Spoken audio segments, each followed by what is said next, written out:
One nation one election वरून संजय राऊतांनी मोदींना टोला लगावला। पराभवाच्या भीतीने भाजप निवडणुका घेत नाही असं राऊतांनी म्हटलेलं आहे। त्यांना 4 राज्यांच्या निवडणुका एकत्र घेता येत नाहीत असं राऊतांनी म्हटलंय।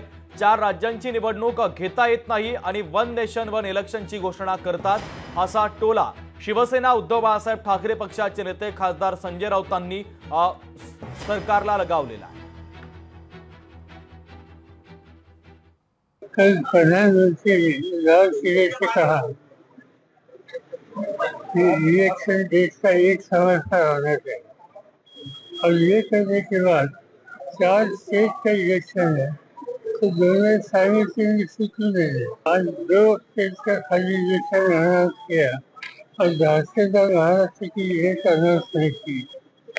इसमें जो बातें कहते हैं इसमें कोई सच्चाई नहीं।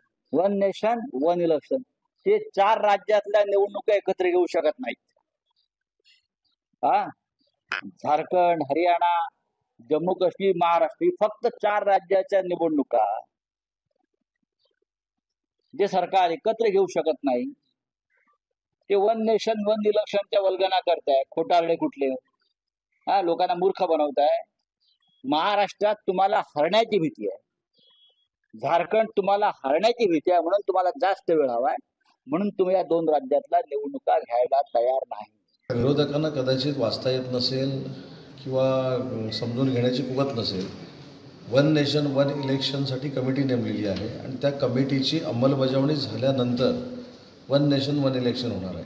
आता कुठेही त्याची अंमलबजावणी त्या समितीच्या कुठच्याही अहवालाची कोणी सरकारने केलेली नाही। त्याच्यामुळे जम्मू काश्मीर आणि हरियाणाच्या जी निवडणुका होत्या या महाराष्ट्राच्या अगोदर होत्या आणि महाराष्ट्राच्या निवडणुका या दोन्ही निवडणुकीच्या नंतर आहेत। जम्मू काश्मीरमधली निवडणूक तर पहिल्यांदा होते। त्याच्यामुळे या सगळ्या गोष्टीचं स्वागत करायचं सोडून टीका टिप्पणी करणं बंद झालं पाहिजे, कारण जम्मू काश्मीरची निवडणूक होणं हा भारताच्या दृष्टीनं ऐतिहासिक क्षण आहे।